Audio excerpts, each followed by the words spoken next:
नमस्कार। जैसा कि आप लोगों को पता होगा कि आज से 2 दिन पहले यानी 10 जनवरी को मिलिट्री स्कूल ने अपना रिजल्ट अनाउंस किया था।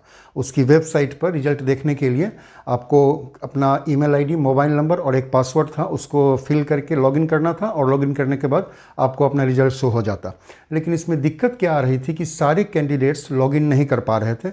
लॉगिन करने के बाद या तो पेज ब्लैंक हो जा रहा था कुछ बच्चों का, या फिर इनवैलिड पासवर्ड लिख रहा था। फॉरगॉट पासवर्ड पर भी क्लिक करने के बाद पासवर्ड या जो लॉगिन क्रीडेंशियल्स हैं वो मोबाइल पर या ईमेल आईडी पे आ नहीं रहे थे। लेकिन एक चीज़ हो रही थी कि जिन भी कैंडिडेट्स का लॉगिन हो रहा था या रिजल्ट शो कर रहा था, वो सारे के सारे बच्चे इंटरव्यू के लिए सेलेक्टेड थे। तो एक जनरल कंसेप्शन निकली इससे। बहुत सारे लोगों ने कहा कि जिनका लॉगिन हो रहा है, जिनका सिलेक्शन हो गया है, उन्हीं का रिजल्ट शो हो रहा है।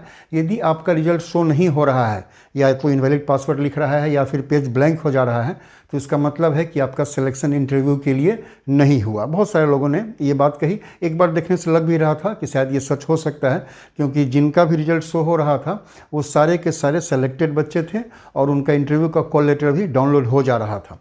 लेकिन कल यानी 11 जनवरी को कुछ मैसेज कुछ कैंडिडेट्स को आया मोबाइल पर, जिसमें लिखा हुआ था, आरएमएस की तरफ से वो मैसेज आया था, जिसमें लिखा हुआ था कि वो जो है सो इंटरव्यू के लिए सेलेक्ट हो गए हैं। लेकिन जब वो कैंडिडेट लॉगिन कर रहे थे तो उनका पेज भी ब्लैंक आ रहा था। तो ये थोड़ी दिक्कत चल रही थी, तो थोड़ी क्लियरिटी नहीं थी इसमें। तो मिलिट्री स्कूल ने एक बड़ा अच्छा काम किया है कि अपनी वेबसाइट पर जितने भी सेलेक्टेड कैंडिडेट्स हैं, क्लास 9th के लिए भी और क्लास 6th के लिए भी, बोथ बॉयज़ एंड गर्ल्स, लड़के और लड़कियां दोनों को मिलाकर उन्होंने क्लास वाइज 2 PDF अपलोड किया है। क्लास 6 का अलग है और क्लास 9th का अलग है। इसको आप PDF को इस वीडियो के डिस्क्रिप्शन में भी लिंक दिया हुआ है, आप वहां से भी उस PDF को डाउनलोड कर सकते हैं। या फिर जो मिलिट्री स्कूल का वेबसाइट है, उस वेबसाइट पर भी जाएंगे तो जो सबसे सेट कॉर्नर का एक बॉक्स है जिसमें जो इन्फॉर्मेशन है, नोटिस है, रिवॉल्व कर ये स्क्रॉल करते रहता है, उसमें पहला ही ऑप्शन आ रहा है, लिखा हुआ है वहाँ पर list of selected candidates, list of class 6th and class 9th students selected for interview. और उसके नीचे 2 ऑप्शन है, click here for class 6th and click here for class 9th। दोनों पर जब आप क्लिक करेंगे, अलग अलग जो भी आपकी ज़रूरत हो, तो एक PDF ओपन होता है। उस PDF में यदि क्लास 6th की बात करें तो क्लास 6th में 742 कैंडिडेट्स को कॉल किया गया है इंटरव्यू के लिए, 742 बच्चों को, बच्चे और बच्चियां दोनों हैं, male and female both. 742 candidates को कॉल किया गया है इंटरव्यू के लिए। यदि क्लास 9th की बात करें तो 214 कैंडिडेट्स को कॉल किया गया है इंटरव्यू के लिए। इसमें आपको 5 इन्फॉर्मेशन दी हुई है हर एक कैंडिडेट का। पहला तो रोल नंबर है, दूसरा उनका नाम है और उनके फादर के नाम के साथ उनका नाम है।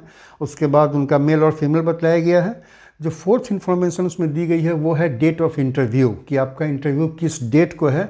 और जो 5th इन्फॉर्मेशन है उसमें ये है कि आपका इंटरव्यू किस RMS में होगा। तो इन जो भी इन्फॉर्मेशन अभी यही आई है और काफ़ी अच्छा काम किया RMS ने, क्योंकि बहुत सारे पेरेंट्स बोल रहे थे कि कम से कम दिखता तो, या तो सॉरी लिखा हुआ या फिर कॉन्ग्रेचुलेशंस वाले का तो दिख रहा था, बहुत का तो एक बार के बाद उनका भी नहीं दिख रहा था। एक बार इंटरव्यू का कॉल लेटर डाउनलोड हो गया, दोबारा उनका भी लॉगिन नहीं हो पा रहा था। तो बहुत सारी दिक्कत थी। बात अल्टीमेटली यही निकल कर आई कि कहीं ना कहीं शायद वेबसाइट में कोई प्रॉब्लम रही होगी। तो उन सबों को हटाते हुए RMS ने PDF ही इशू कर दिया है कि आप देख लीजिए कि आपका बच्चे का, कैंडिडेट का नाम इस लिस्ट में है कि नहीं है, और यदि है तो उसका इंटरव्यू किस डेट को और किस RMS में है। यही इन्फॉर्मेशन अभी देनी थी। इसके अलावा कोई और भी इन्फॉर्मेशन यदि आती है तो उसको भी लेकर जल्दी ही आप लोगों के सामने आएंगे।